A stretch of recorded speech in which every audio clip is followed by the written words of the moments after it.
In the 2004 Indian Ocean tsunami, I happened to be working and living in Bangkok at the time. It had very short lead times to provide warnings to populations that might be able to avoid the consequences of that tsunami. There were many, many more activities that could have been undertaken that would have meant that so many people need not have died.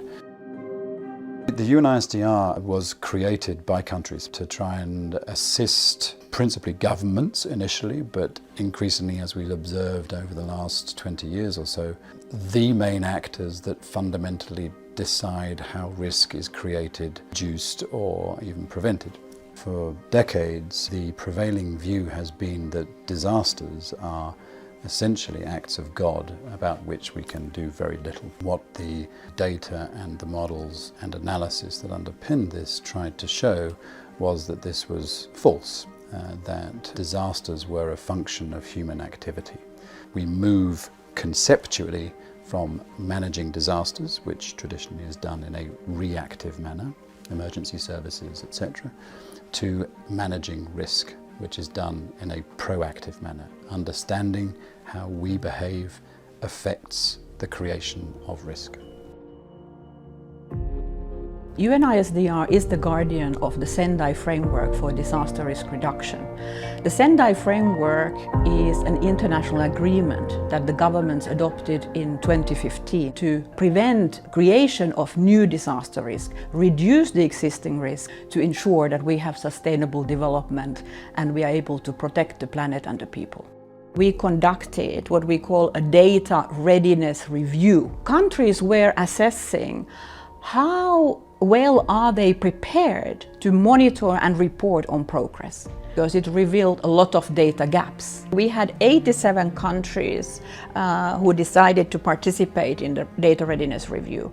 Only 34 actually had access to all information, including the disaster loss data. Earth observation data contributes to our overall understanding of the disaster risk. And understanding that disaster risk actually then contributes to the better planning and policy making.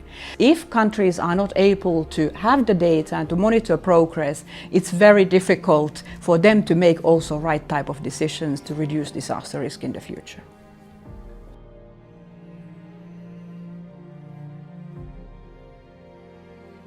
The burst of a tailing dam of one of the big mining companies in Minas Gerais basically took all 55 million cubic meters of mud all the way to the Atlantic Ocean, 600 kilometers away.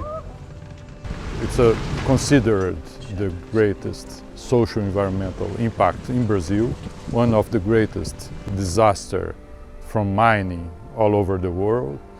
The priority of the mining industry is to optimize the profit. So if we don't have a public control on this kind of situation, we will have more and more disasters.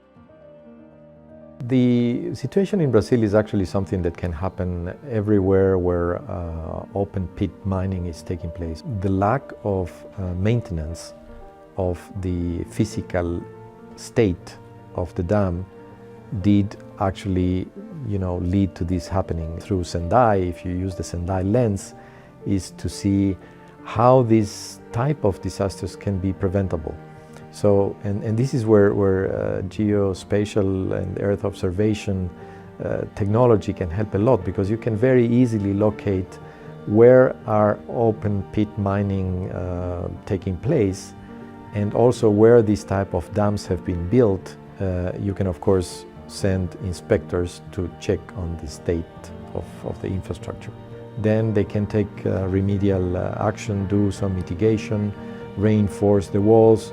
But you can even set up early warning systems, and when it happens, sound the alarms so that people can move to safe ground.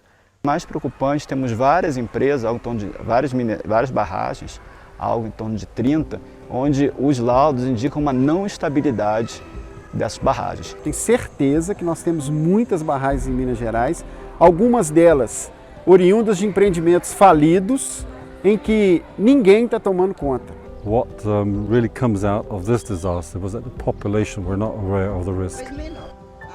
And there's a key need from this disaster to work with the private sector to build resilient infrastructure, resilient solutions. A lot of challenges actually related to the fact that we don't have the information available and the data available. This is a major challenge for the global community overall, and we play our role and want to advocate with others to make sure that we have access to the relevant data. We've developed this product called the GAR for Tangible Earth 2017 update. Here what we're seeing are earthquakes and seismic activity. The yellow dots are representing earthquake events of an order of magnitude on the Richter scale of 5. And here where you see some of the red dots, these are a greater than 5 event. The real-time function allows you to switch between hazards. And here, if we go from earthquakes to cyclones, we can see that this is now tracking a cyclonic event going through the Pacific. And this, another one going across the Caribbean region.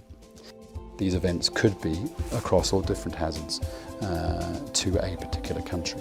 GEO, for example, is one great example of doing that, and GEO is doing a really important work on increasing the awareness of countries to understand that the Earth observation data actually is openly accessible and freely available and can be a really important source for making decisions that protect lives, that strengthen resilience and reduce disaster risk.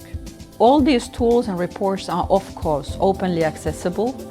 We have UNISDR website, we have the prevention web that UNISDR is maintaining since many years, which really is a source for a lot of information to the global community on disaster risk and how to reduce that. If we look at the 20-30 years to come, there will be about as much critical infrastructure that will be built over these coming decades than already exists globally. Now we have a golden opportunity to make sure that that critical infrastructure is built in a way that is disaster resilient and actually reduces disaster risk and protects people and livelihoods and infrastructure instead of contributing to further risk.